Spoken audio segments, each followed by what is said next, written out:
Hey, it's Jay here. Just wanted to go over some of these rocks I found. There's all different kinds. There's crystals, quartz crystals, feldspar crystals, mica, different types of micas, sandstones, polygriskite clays. This one here is polygriskite clay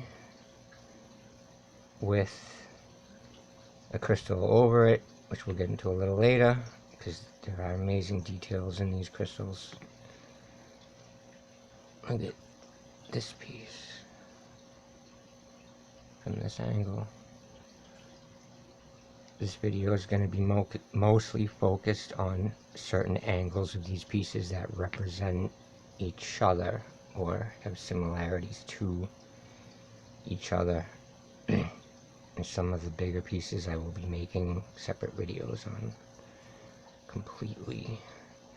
But you will see things that look like cranial type of art as long with facial features.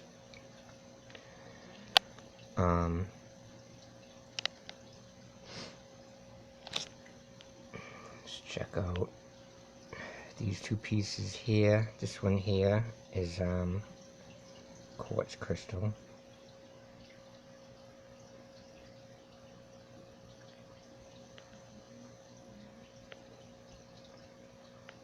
And it's got that point there, almost like it was a bashing stone or something. That could have been a club. And that was the striking end or something like that. Maybe this looks like it was chipped off here. Or maybe even tried to been repaired at one point, or their glue got stuck in that crevice right there. I find a lot of their glues in these rocks. This one here is going to get my point across a little better than that last one. And this is a type of sandstone that has been compressed and pretty much vitrified. You notice the shape of this stone. Do you notice the coloration of the back of it? The lines in these stones, and how some of them, some areas look cranial, and the geometry of the stone appears to be a cranium. The jawline appears to be an old story written in this type of old language that they used, like almost like ocean waves, and depending on how the waves went, told the story. And in these very old specimens, we have no idea what they say. Maybe some people do, but... And then there's a whole bunch going on up here. A whole bunch going. That's all created. This is a writing form or an artistic point of view. It's a way of getting a message across to somebody.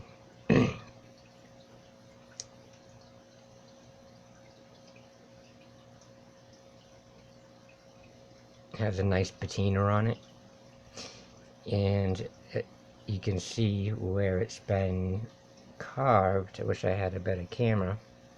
All the carvings look old and patinaed and blackened as well. They may even have put in a type of mica or a black stone in there to make it a black appearance over time and a shiny appearance at the time. Or it could be a Hornsblende or Hornsfeld type of material just to give it black. They also use different types of black stones as well. This one here I'm going to do a whole video on. If you look at the geometry of it, it actually stands up like that.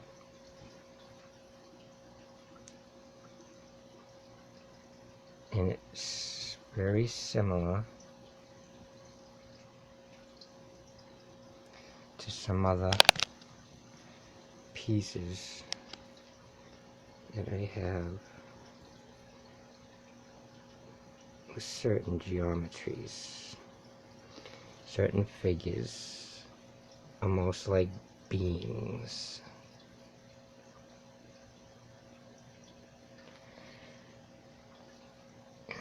We saw this one, we saw that one. This one here, I've got a lot of these different shape, this particular shape. That'll be another video. This will also be another video. This is a nice piece of light blue feldspar, and there's a whole bunch of different micas on top of it, and it has a very nice shape to it. And you can tell those ridges, these ridges right here are like flint knapped, and then you can tell it's heated. And if you can just see how rounded off that back is right there. I don't want to say cranium because I thought this was a tool at first, but the materials, you struck this against something in the ground that was like a granite boulder, this thing would shatter, even though it stands phenomenal amounts of heat.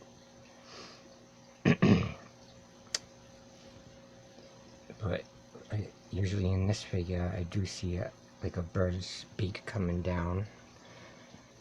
I resemble it to this, that's why I showed that. But with this piece, I can also hold like this and show you how it looks like some of these wild creatures, or possibly ships, when you hold them like this with the bird's head up here, like a bird pilot.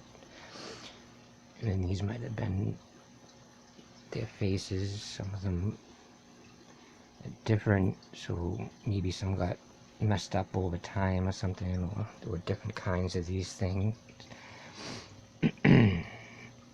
And these are all, like I said, for this particular video, basically just from one angle, so you guys can kind of compare a bunch of different rocks and see the same formations, so you know there's kind of something going on behind the scenes. And then each one of these rocks just about is what I call, and what many people call, story stones. And from different angles they show and portray different portraits and images of different creatures and sceneries, and they're just fascinating. And some of them I will be making further videos on. Thank you. Jay out.